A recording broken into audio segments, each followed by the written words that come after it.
Welcome to Chapter 5, Part 3. We'll review factoring and look at one more new form of factoring, which is the sum or difference of cubes. You may recognize it from Algebra 1. We'll look again at solving polynomial equations algebraically, and then long and synthetic division of polynomials, and conclude with the remainder theorem. So factoring, we looked at GCF. We looked at quadratic trinomials, that's anything with an x squared. The way that we looked at that was usually with the x or the diamond method. We looked at perfect square trinomials, specifically relating to completing the square. We looked at difference of squares, and we said we cannot factor a sum of squares as a real number, but then we looked at complex numbers, and we said a sum of squares actually factors into complex numbers. And then we looked at factoring by grouping, which we actually had done with the GCF earlier. And now we're going to look at one more method, which is the sum or difference of cubes. Now, when we're looking at sum or difference of cubes, it's important to notice a couple of patterns here. So one of the ways that I find helpful to remember this is a cubed plus b cubed. If it's a plus, we have the a plus b. So if I have a sum, my first factor is a sum, and then I'm going to multiply a times a is a squared, a times b is ab, b times b is b squared, and the negative is the second symbol. The reason it's helpful to separate the terms from their sign is because otherwise, we might be tempted to turn all of these into positives, okay? But one of them is always a negative. For a difference of cubes, it's the first sign that's a negative. For a sum of cubes, it's the second sign that's a negative, okay? So we'll have a chance to practice this, but really it's a formula that we have to just kind of familiarize ourselves with. I would write it down at the top of your notebook, maybe make a flashcard to make it easier to reference. Okay, so let's look at solving these polynomial equations. I'll guide you through a few or a couple, and then you'll do a couple on your own as well. Find all solutions, real or imaginary, for each polynomial equation. Well, in order to solve a polynomial equation, we saw in our last section that we need to set this equal to 0 so that we can use the zero product property. So I'm going to subtract 4 from both sides. And then hopefully I can factor this. So I'm looking at two numbers that multiply to -4 and add to -3. That's -4 and 1. But the difference here is that this is not x squared. This is x to the 4th. I'm going to factor it just the same as if it was x squared, except I need two numbers here that multiply x to the 4th. So this is going to be, instead of x and x, it's x squared minus 4 and x squared plus 1. Now, anytime we factor, we can always check it by distributing. So let's try it. That's x to the 4th plus x squared minus 4x squared minus 4 gives me x to the 4th minus 3x squared minus 4. So it worked. Okay, so I'm going to bring this over here. I have x squared minus 4 times x squared plus 1 equals 0. Which means x squared minus 4 equals 0 and x squared plus 1 equals 0. But I don't want to solve for x squared. I want to solve for x. So at this point, we can use any of those resources, any of the tools that we learned in our last chapter in quadratics to solve this. I can factor again. This is a difference of squared. I can factor it to x plus 2 times x minus 2 equals 0. Or I can solve x squared equals 4 and use the square root property. Plus or minus the square root of 4, which is plus or minus 2. You will get the same answer either way. Okay, so we have an option here. For a second equation, because this is a sum of squares and not a difference of squares, we should use the square root property. X squared equals -1. Square root of both sides. X equals plus or minus the square root of -1. And we know that the square root of -1 is called I. So finally, we have our answers for x. That's plus or minus 2 and plus or minus I. Each of those is 2 separate answers, so we actually have 4 solutions for a 4th degree. That's an important pattern to notice. Okay, in part B, we're going to do something similar. I have a polynomial equation here. I want to solve it, which means the first step I want to do is set it equal to 0. So I have x cubed minus 1 equals 0. And this is where that new form of factoring comes in. I have x cubed minus 1 cubed equals 0. 1 to any power is itself. So this is a difference. And that means I'm going to start with a difference, x minus 1. And then I have x times x, which is x squared, 1 times x, which is x, and 1 times 1, which is 1. I already have my negative, so the rest are positive. Equals 0, which means x minus 1 is 0, or x is 1. But also that x squared plus x plus 1 is 0.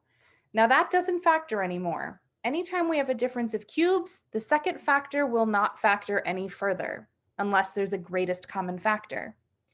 So that tells me I'm going to need to use either completing the square, the vertex formula, or the quadratic formula.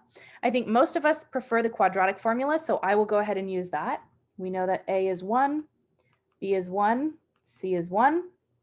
Then x is equal to negative b plus or minus the square root of b squared minus 4ac all over 2a. So that's negative 1 plus or minus 1 squared is 1 minus 4 times 1 times 1 divided by 2 times 1. It's nice when they're all 1. Equals negative 1 plus or minus. This becomes 1 minus 4 is negative 3. So that's the square root of negative 3 divided by 2. Well, the square root of a negative number means it's complex. So it's negative 1 plus or minus I root 3 halves. And anytime we have a complex number, anytime it has an I, a non-real number, we should write it as a plus bi. So what that means is I'm going to separate out the real part from the imaginary part. That's the negative 1/2 plus or minus square root of 3 halves I. So just like combining over a common denominator, except I'm splitting it over the common denominator. I have the real part, the part that doesn't have an I, plus or minus the part with an I. Okay, so here are some of my solutions. Here's one more of my solution. My final answer is x equals the set of 1, negative 1/2 plus or minus square root of 3 halves I. There's 1, 2, 3 solutions for a degree 3 polynomial equation. Okay, I have a couple for you to try here on your own. Go ahead and try these, and then I will show you the solutions. So for part A, you should have the answers of 2, negative 2, 2i, and negative 2i. Notice again, there's 4 solutions, and this is a degree 4 polynomial equation. Part B, the answers should be 0, negative 4, and positive 2. 3 solutions, and if you look at the equation, that is a degree 3 equation. Okay, so now what we're going to jump into is dividing polynomials. Okay, now dividing polynomials is a way to factor polynomials. However, you have to already know or be guessing at one of the factors. So there's 2 ways of polynomial division that we're going to look at today. The first method is long division, and if we look back on the left side of our screen here, it reminds us about numeric long division. So if I'm dividing 21 into 672, the first thing I have to do is say how many times does 21 go into 67, right? Because of place values, I can't automatically jump to the entire number because that wouldn't be doable in our heads, right? So when I'm calculating this out by hand, I say how many times does 21 go into 67? So our first step is to identify what we're dividing. Our second step is to divide, to say how many times does it actually go in. So how many times then, now that I've identified 21 into 67, how many times does it go in? 21 goes into 67 3 times. So that's the actual division step. But then to continue, I then have to say, okay, then what is 3 times 21? 3 times 21 gives me 63. So my next step is actually multiplying my quotient. And then the reason I need to find that 63 is because I'm going to subtract. I say 67 minus 63 gives me 4. Then I drop down the 2 and I do the whole thing again. Drop down the 2 and I identify 21 goes into 42 how many times? Divide. It goes in twice. Multiply. 2 times 21 is 42. Subtract. 42 minus 42 is 0. So really division, any type of long division, is doing these 4 steps over and over and over again. Same thing goes for polynomial division. The first step, though, is to identify my leading term for both polynomials. It's very, very important when you're doing this, your polynomials have to be in standard form, meaning descending order. Start with the biggest exponent and go down from there.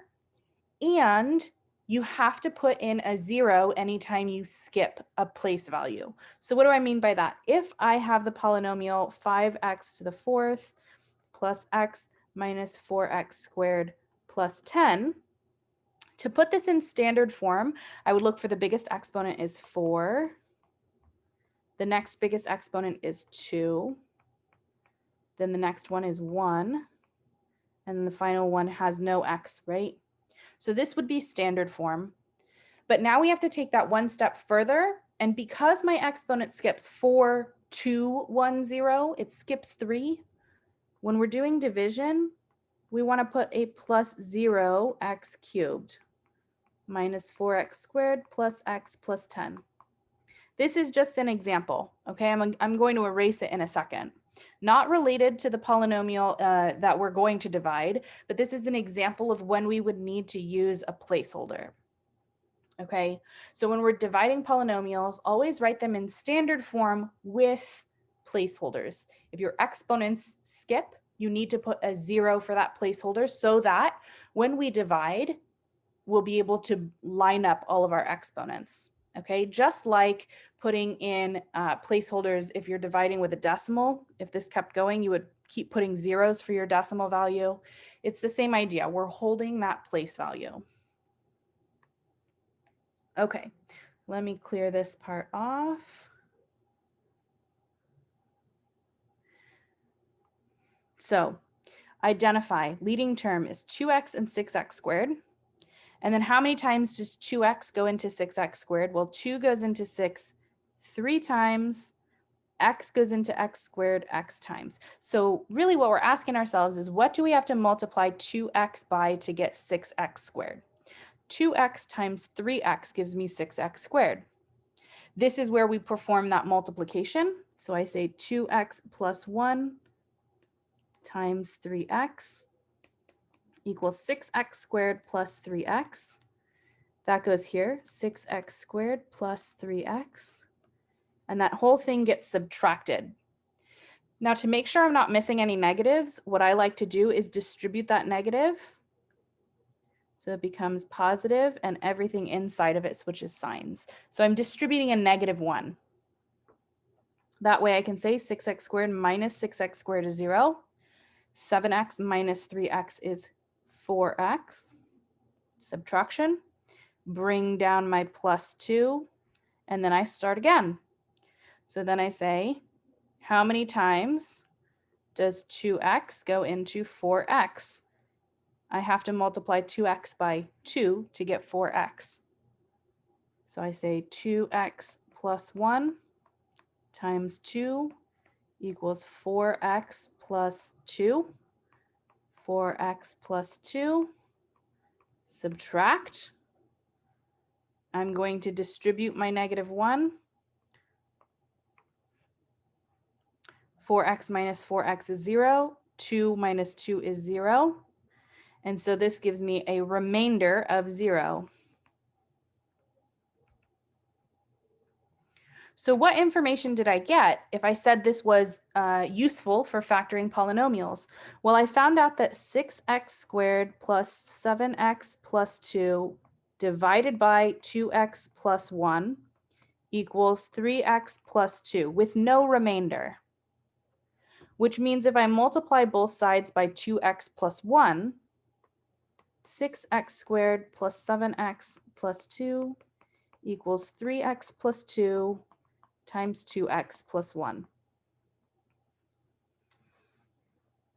So we have indeed factored that polynomial by using division. Okay, now if there was a remainder, if I did, let's just say 5 into 7, 5 goes into 7 one time with a remainder of 2, then I would say 7 divided by 5 equals 1 and 2/5, right? I put the remainder over what I divided by. The same thing would happen here for a polynomial. If I had a remainder, it would be the remainder over what I had divided by. Which means when I multiply everything, this would have a plus the remainder. So it doesn't always factor perfectly because sometimes polynomials are not factorable. But doing polynomial division is a method for getting a factored form. Let's look at another example. Using polynomial long division, divide p of x, which is x to the 5th minus 32, by x minus 2. Find the quotient and the remainder. Okay, so I'm going to start out with setting this up as long division. I need it in standard form, but I also need placeholders. So I'm going to rewrite p of x, x to the 5th. I have no x to the 4th, no x cubed, no x squared, no x. I do have one with no x. And I'm dividing that by x minus 2. That's the question. So long division, x minus 2 into that whole thing. X to the 5th minus 0x to the 4th. Make sure you give yourself enough space for this. This does take space. Just like numeric long division, it's going to be at least as many lines as there are terms. So first step, identify. I'm going to identify my leading term for both. What do I have to multiply x by to get x to the 5th? I need to multiply it by x to the 4th. Then we do that multiplication. The whole divisor, x minus 2 times x to the 4th, gives me x to the 5th minus 2x to the 4th. That goes here. But I'm subtracting. Distribute the negative. X to the 5ths cancel. And I'm left here with 2x to the 4th. Doesn't really matter if it's a plus or a minus, but because we like addition, let's leave the zeros as a plus. Okay, next step is to bring down my next 0, x cubed. Identify my leading term. What do I need to multiply by? Then we multiply it. So I have 2x to the 4th minus 4x cubed. 2x to the 4th minus 4x cubed. Subtract, I'm going to distribute, leaving me with 4x cubed. Bring down 0x squared. Feel free to pause at any time if you need a little bit more time to copy or to make sense of these steps. Identify. Divide. X times what is 4x cubed? That is 4x squared. Multiply. X minus 2 times 4x squared is 4x cubed minus 8x squared. Subtract 4x cubed minus 8x squared. Distribute my negative. 8x squared bring down plus 0x. What color haven't I used? I'll use black again. Identify plus 8x. X minus 2 times 8x is 8x squared minus 16x. 8x squared minus 16x. Subtract. Distribute. 16x. Bring down minus 32. Identify. It goes in 16 times x minus 2 times 16 is 16x minus 32. 16x minus 32. Subtract gives me a remainder of 0. So this whole thing gave me x to the 4th plus 2x cubed plus 4x squared plus 8x plus 16. This is the quotient. Now it just so happened that we also have a remainder of 0. We will see examples where we do not have a remainder of 0 today. Okay. I'd like you to try this, okay? Do your best, and then I'll show you the answer. I'm not gonna do the whole thing on video because you're gonna do it on your own, and then I'll show you the answer and you can check through your work. All right, go ahead and pause the video to look over my solution here. And then if you have any questions, make sure you reach out to me by email, set office hours, or something like that. Okay, there we go. Our next type of division is called synthetic division, and synthetic means that it is recreated, it's man-made, okay? So synthetic division is like division, but we have created an easier way or a more simplified way to divide. How come we don't just always use synthetic division then? It only works if you're dividing by certain things. So synthetic division only works if you're dividing by a linear divisor. Okay. The reason it only works for that is the way that it's set up. We can only divide by one linear factor at a time using synthetic division. So it is kind of like a shortcut, but it's a brand new type of division, so it takes a little while to get used to it.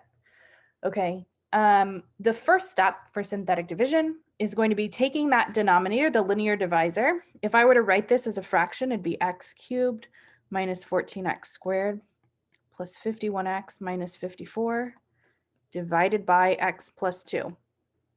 So to set this up in division, in long division, I would write it as x plus 2 divided by x cubed minus 14x squared plus 51x minus 54.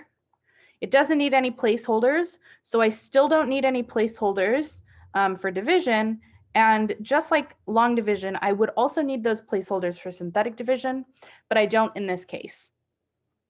So in order to set up synthetic division, this is the fraction, long division, synthetic division,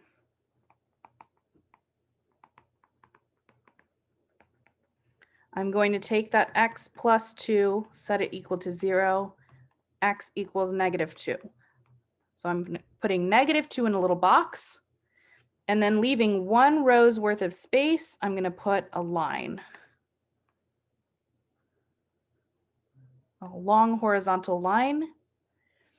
Next to the negative 2, I'm going to put just the coefficients, so just the numbers in front of each variable. If there's no number in front, remember there's a 1. So this is 1x cubed minus 14x squared plus 51x minus 54. And then underneath the line, I'm going to put a little box underneath my last number. This represents the remainder. Okay, every synthetic division problem is going to be set up the same way. There might be a different number of columns, a different number of coefficients, depending on the polynomial. If you remember this from Algebra 1, I'm going to go through it a little bit more slowly this first time in case you haven't seen it in a while. So the first number drops down, always. The first number just drops down. And then I'm going to multiply. So our first step was drop down. Actually, I'm going to call it step 0. Step 1 is to multiply. So I take 1 times -2 is -2. Step 2 is to add. So this time we don't have to divide and we don't have to subtract. It's just multiply and add. -14 and -2 is -16. And then repeat the multiply and add. So -16 times -2 is 32. 32 plus 51 is 83. 83 times -2 is 166. -166. And then -166 plus 54 is -210. Let me double check that. 220, -220. Of course, if you're doing this at home, you can use your calculator for that. I just don't have my calculator. Actually, it's right next to me. I just didn't use it. Okay, so what does this mean, right? Well, in the other form of division, every time we did one round of steps, we got another term for the quotient. The same thing is happening here. We have all of these blue numbers give us the coefficients. So 1, -16, 83, and the remainder -220. Remember, the remainder always goes over the divisor, the denominator. So what are my variables? Well, if I was doing long division, x goes into x cubed, x squared times. So all we're doing is our exponent, our degree, decreases by 1 every time. So what this means, I started out with x cubed. Let me do it in a different color. I started out with x cubed. The answer will be x squared. X plus remainder. So the answer here, the quotient, is x squared minus 16x plus 83. The remainder is -220. So let me show you, how does this look like in factored form now that we have a remainder? So if I were to write this in factored form, I would say x cubed minus 14x squared plus 51x minus 54 equals the denominator x plus 2 times the quotient x squared minus 16x plus 83. And then I would just do minus 220. So it's the polynomial equals what I divided by, my answer, the quotient, plus the remainder. This is called the division algorithm. You'll see this again in pre-calculus and calculus. It's not something that I'm requiring you to remember for algebra, but I'm showing it to you because we've already been using it. We actually have been using it ever since you learned division of numbers, but now we can formalize it here in algebra where we can use all of the variables. Okay, let's look at the remainder theorem, and then we'll do an example, another example with synthetic division. So the remainder theorem says if you can synthetically divide by it, if it's a linear factor, then you can actually find out what the remainder is without doing any division. And the way we do that is we just put the value that you would be synthetic dividing by, right? You would say x equals a. And to find the remainder, you just do P of A. It's pretty straightforward, but it's actually a really complicated theorem to prove. Luckily, we don't have to prove it. We can just use it. Okay, so on our last slide, when we looked at dividing by x plus 2, we would say x equals -2. That's what we divided by. If I say -2 cubed minus 14 times -2 squared plus 51 times -2 minus 54, this is -8 minus 14 times 4 minus 102 minus 54. So into the calculator, I'm going to do -14 times 4 is -8 minus 56 minus 102 minus 54. And that should give us 2, what was my remainder? -220. Let me try it. -8 minus 56 minus 102 minus 54 is -220. So that's what the remainder theorem says. Without having to actually do the division, I can know what the remainder will be just by substituting our x value into the function. So it's a really great way to check your synthetic division. If you get a remainder and you're like, I don't think that feels right, try substituting it in. So let's try this example together. This is the very last example of this lesson. Divide p of x by x minus 3. So I have x to the 5th minus 2x cubed minus x squared plus 2. First thing I'm going to notice is that I skipped a couple of numbers in those exponents. So I'm going to go ahead and write in my place values, my placeholders. X to the 5th plus 0x to the 4th minus 2x cubed minus x squared plus 0x plus 2 divided by x minus 3. I can use long division. I can use synthetic division, right? And then I'm going to confirm it with the remainder theorem. I'm going to go ahead and use synthetic division because this is a linear denominator. The exponent is 1. That's how I know it's linear, right? We remember that from a couple of lessons ago. So I say x minus 3 is 0, then x is 3. 3 goes in a little box. Coefficients go next to it. So x to the 5th has a coefficient of 1. X to the 4th has a coefficient of 0. X cubed has a coefficient of -2. X squared has a coefficient of -1. X has a coefficient of 0. And then our constant is 2. The last one always gets a box for the remainder. It's always the last one is the remainder.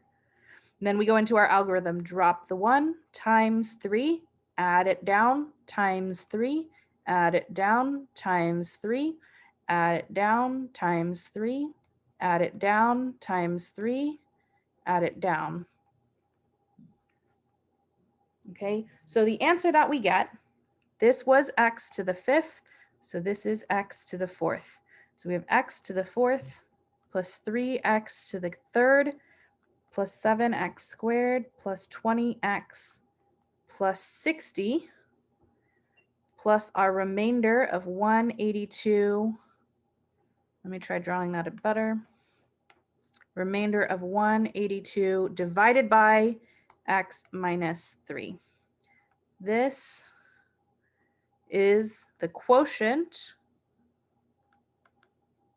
with the remainder. Now I want to confirm the remainder using the remainder theorem, and that means I want to find p of 3. Don't forget you have your calculator that can help you with this. So 3 to the 5th minus 2 times 3 to the 3rd minus 3 squared plus 2. I'm going to go ahead and put this all directly into my calculator. 3 raised to the 5th power minus 2 times 3 raised to the 3rd power minus 3 raised to the 2nd power plus 2, and I get 182. Okay, if you're getting a different answer, make sure you're using appropriate parentheses just the way I wrote it.